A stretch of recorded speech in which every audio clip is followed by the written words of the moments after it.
আর ছাড় নয়, এমনটাই মন্তব্য করেছেন জামায়াত আমির। দেশ গড়তে জুলাই পদযাত্রা করবে এনসিপি। রাজনৈতিক আত্মহত্যা, ফের ট্রাম্পের সমালোচনায় ইলন মাস্ক। কয়েক মাসের মধ্যেই আবারও ইউরেনিয়াম সমৃদ্ধ করতে পারবে ইরান।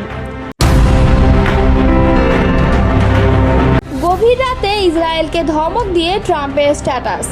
এতক্ষণ শুনছিলেন সংবাদ শিরোনাম, এবারে বিস্তারিত।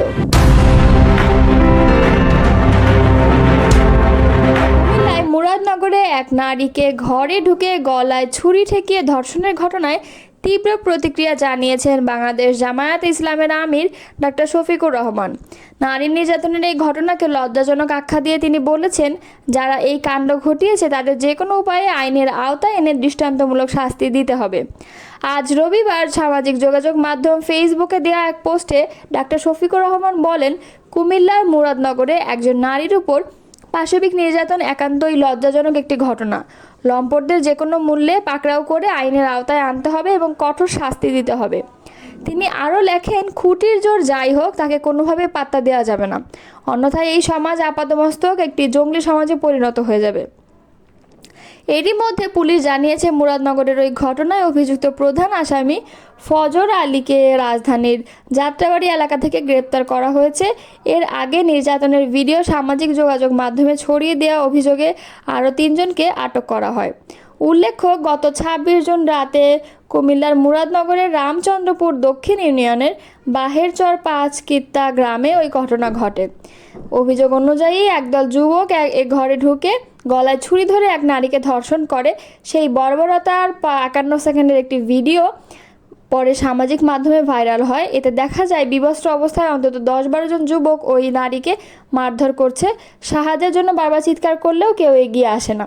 পুলিশ জানিয়েছে, ঘটনাটি তদন্তাধীন এবং অপরাধে জড়িত সবাইকে গ্রেপ্তারের চেষ্টা চলছে। আইন শৃঙ্খলা বাহিনী বলছে, ঘটনাটি অত্যন্ত নিন্দনীয় এবং এর বিরুদ্ধে ব্যবস্থা নিতে তারা প্রতিশ্রুতিবদ্ধ। জুলাইয়ের বর্ষপূর্তি উপলক্ষে আগামী 1 থেকে 30 জুলাই পর্যন্ত সারা দেশে দেশ গড়তে জুলাই পদযাত্রা কর্মসূচি পালন করবে জাতীয় নাগরিক পার্টি। রোববার বেলা 11টায় রাজধানীর বাংলা মোটরে দলটির অস্থায়ী কার্যালয়ে জুলাই অভ্যুত্থানের বর্ষপূর্তি উপলক্ষে এই কর্মসূচি ঘোষণা করেন দলটির আহ্বায়ক মোহাম্মদ নাহিদ ইসলাম।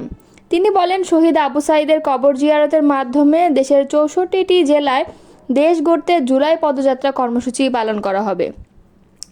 নাহিদ আরও জানান, 16 জুলাই আবু সাঈদের মৃত্যুর মাধ্যমে শহীদ হওয়া শুরু হয়। তাই আমরা 16 জুলাই বৈষম্য বিরোধী শহীদ দিবস হিসেবে সারা দেশে পালন করব। এছাড়া 3 আগস্ট শহীদ মিনারে ছাত্র জনতার পক্ষ থেকে জুলাই ঘোষণাপত্র এবং ইশতেহার পাঠ কর্মসূচি অনুষ্ঠিত হবে। 5 আগস্ট গণঅভ্যুত্থানে শেখ হাসিনা পালিয়ে যেতে বাধ্য হয়। এই দিনকে ছাত্র জনতার মুক্তি দিবস পালন করবে জাতীয় নাগরিক পার্টি। তিনি বলেন, জুলাই ঘোষণাপত্র দেওয়ার প্রতিশ্রুত মেয়াদ শেষ। সরকারের জায়গা থেকে কোনো পদক্ষেপ দেখিনি।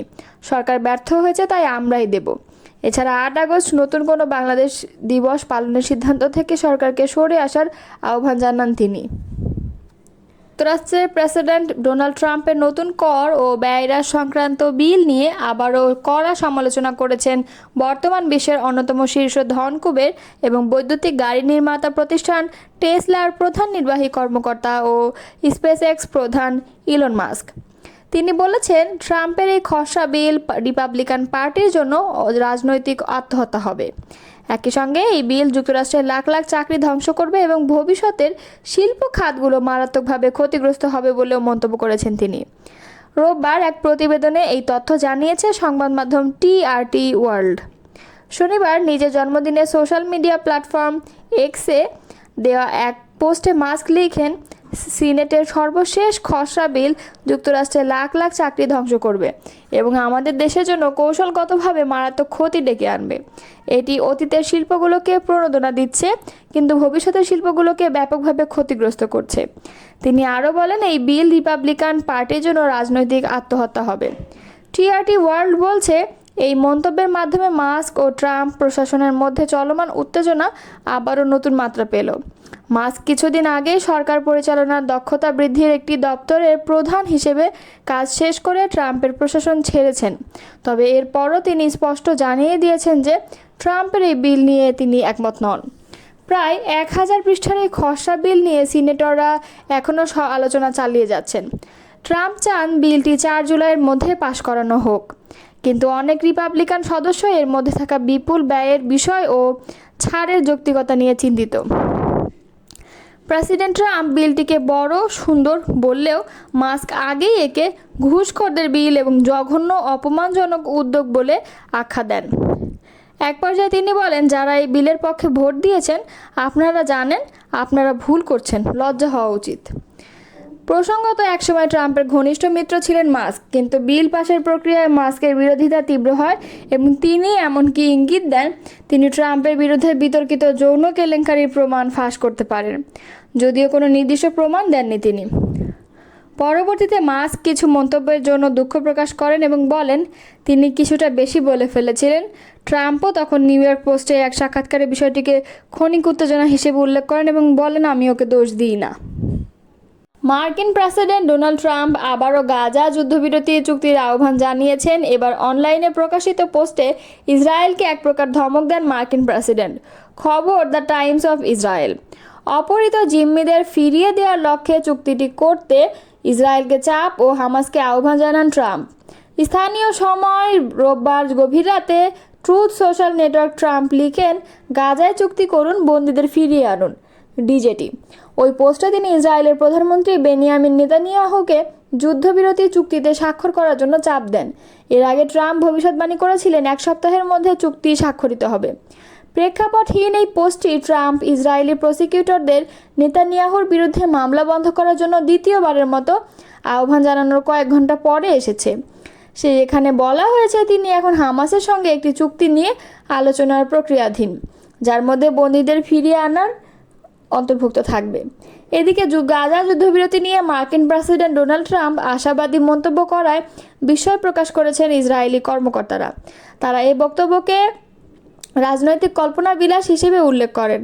যুদ্ধবিরতি এবং বন্দি বিনিময় নিয়ে যুক্ত আলোচনায় থাকা নাম প্রকাশে অনিচ্ছুক ইসরায়েলি কর্মকর্তা রোববার জানান, হামাস ও ইসরায়েলের নেতানিয়াহু সরকারের মধ্যে অবস্থান কোনো পরিবর্তন আসেনি, ফলে আপাতত যুদ্ধবিরতির সম্ভাবনা অনিশ্চিতই রয়েছে। তারা আরও বলেন, যুক্তরাষ্ট্রের প্রশাসন একটি পূর্ণ চুক্তিকে সমর্থন করে, যে চুক্তিতে যুদ্ধবিরতি, ইসরায়েলি বন্দীদের মুক্তি এবং যুদ্ধের শেষ থাকবে, যাতে ওই অঞ্চলের সম্পর্ক স্বাভাবিককরণ প্রক্রিয়া আরও বিস্তৃত করা সম্ভব হয়। সম্প্রতি ট্রাম্প বলেন, আমরা মনে করি আগামী 1 সপ্তাহের মধ্যেই যুদ্ধবিরতি হবে। তবে হোয়াইট হাউসের কর্মকর্তারা স্বীকার করেছেন ট্রাম্প এই বক্তব্য কোন ভিত্তিতে দিয়েছেন তা তারা জানেন না।